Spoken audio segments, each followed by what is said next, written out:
please stop with your Zoom meeting now. Okay, let's get started, everyone. So yesterday I asked you to talk about ecosystems. So what did you learn about ecosystems? A group of things. Yeah, a group of things. Like what? Chocolate bars, chairs, envelopes, people, monkeys? No. No. Okay, monkeys and lions and parrots. And Parrots, yes. System is a big communities, animal, and everyone live in there. Where are you reading from? Living thing. Oh, living things. Living Right. thing. Right, okay. So Ken, thank you very much for reading my sentence about it. I really appreciate that. Thank you very much. An ecosystem is a biological community. Biological means anything that's alive. Community means group of something, okay? So a group of something that is alive in an, as explained, a biological community is a group of living things living together that can affect and be affected by their environment. So things that are around them. So, Dino, you did your homework on a desert ecosystem. What did you learn about a desert ecosystem? a desert have three types: cold, hot, and in between types. Yeah. A desert is just a dry place. Yeah, the desert is technically a dry place. I don't know whether I asked you before, but this is a trick question. What is the largest desert in the world? All right, Dino, tell everyone. Antarctica. Yeah, Antarctica. Why is Antarctica the biggest desert in the world? A desert is just a dry place, so Antarctica is dry, so it's just Yeah, exactly. desert. Exactly. It's cold desert. Yeah, exactly. The definition of a desert is somewhere where there's a low amount of precipitation. Precipitation is rain, right? So the amount of rain that falls on a particular area can classify as a desert. Here's another question for you. Is there a desert in Vietnam? What do you think there's a desert in Vietnam? Yeah, there you go. Thank you. An ecosystem in which there is very little rainfall, okay? It's a very dry place, meaning that Antarctica is actually the largest desert on the planet because of the amount of rain that falls there. Any rain that does fall, it's very small amounts, okay? Yes, pizza. So Midday, when you're done, please put on your camera. Thank you very much. Yeah, as Dino said, a desert is a very dry area. Who did some research on a different type of ecosystem? Dino, I know you did deserts. Let me talk to you again. Laura, what ecosystem did you look at? I got your homework. Really good. Tell me about the ecosystem that you learned about. The rainforest is the old living ecosystem on Earth. Yeah. What's special about the rainforest ecosystem that makes it different than other ones? The rainforest is home to more than half of the world's plant and animal species, but they only cover 6% of Earth's surface. What's the one thing that makes it special? Why? Let me ask this question, Jasmine. Why is it called a rainforest? Because it has rain. Pretty much. Why is there a lot of rain in a rainforest? I think there's someone there with a big bucket of water going, look at the rainforest. No? Okay. The reason that I'll tell you all the answers. The reason there's a lot of rain in a rainforest is due to the fact that because there are so many trees in a rainforest, the amount of water that evaporates from those leaves actually creates its own rain. So the water that disappears, comes back, disappears, comes back. I wanted to tell you that. Emily, if this is not about an ecosystem, then, we can wait. Oh, who can give me an example of an ecosystem they studied? They can take some samples of the sand and study it. Okay, but tell me about an ecosystem. Tell me a different one. Ocean.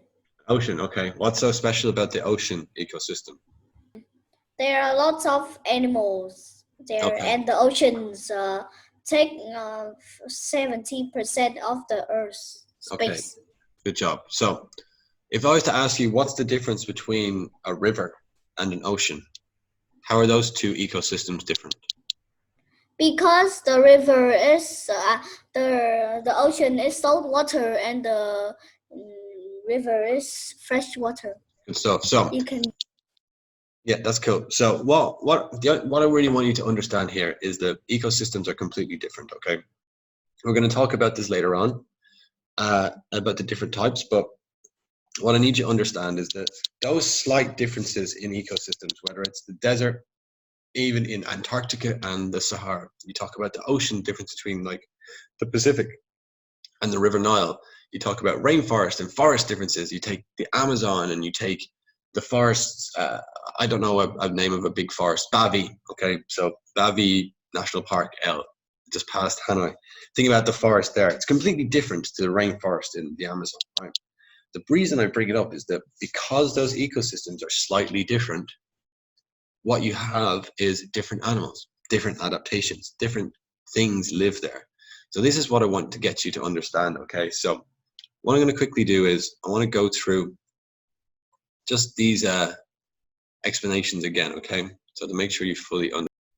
So an ecosystem is a biological community, animals interact with the physical environment, right? So you have a group of animals, plants living together, and they're working together in their environment. Environment is an area in which all living and non-living things are existing and affecting each other. Habitat is the place where an organism lives. So they're all slightly different. Now, let's not go into this. So I have a question. Who watched this video yesterday?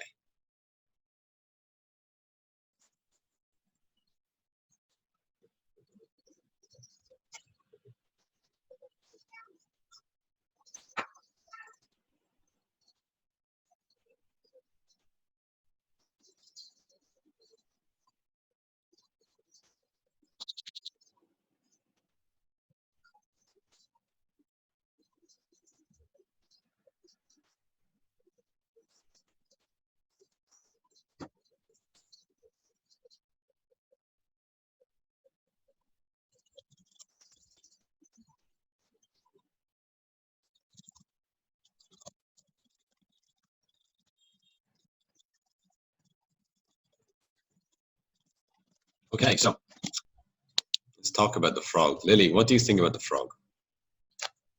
I don't know how it spits out its young. So what it does is, so you know what vocal cords are? They're the things that allow us to speak. As sound passes through them, we get different types of sound. So you get low sound, you get high sound. So that's what a vocal cord does. A frog has a big sac, you know, that at the bottom of its neck. So in there, it has all its vocal cords and the ability to make sounds. So you ever hear frogs make a sound? It's they have this sac which makes all the sounds for them. So instead of making noise, what it does, it goes eats its babies, put its babies in there. And you know, some frogs, they go really big, so it's got lots of space in there. So the frog eats the babies, puts the babies in the sack, and when the babies are ready to be born, it spits them out and gets rid of them.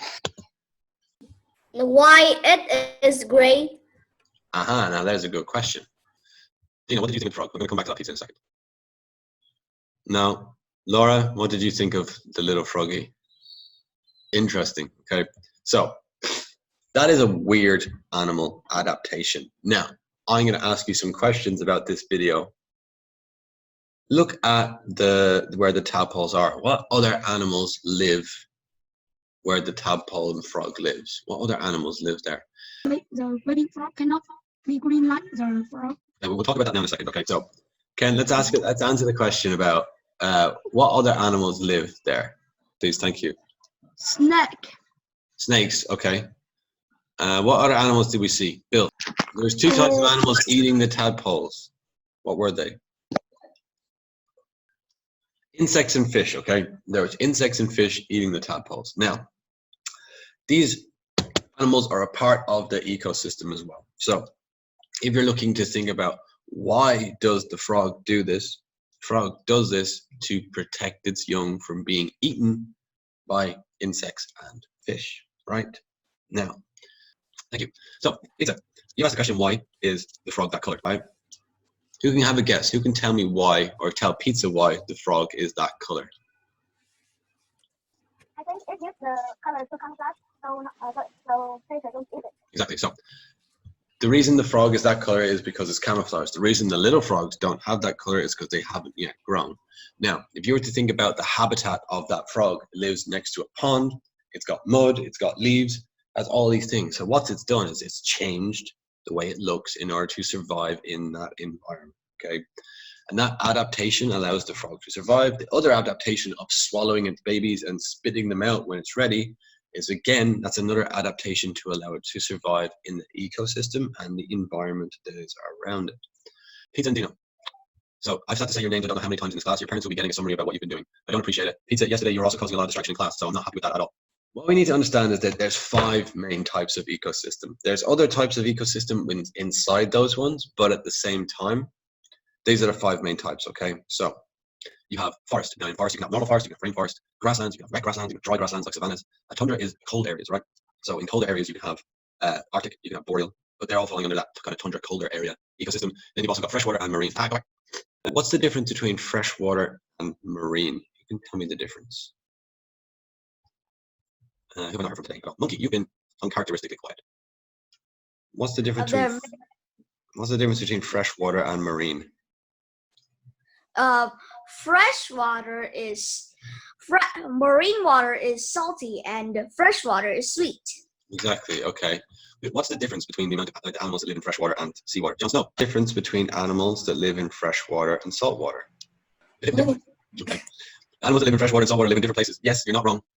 Emily, what's the difference between animals that live in freshwater and saltwater? Animals that live freshwater and saltwater. That's my question. Yes.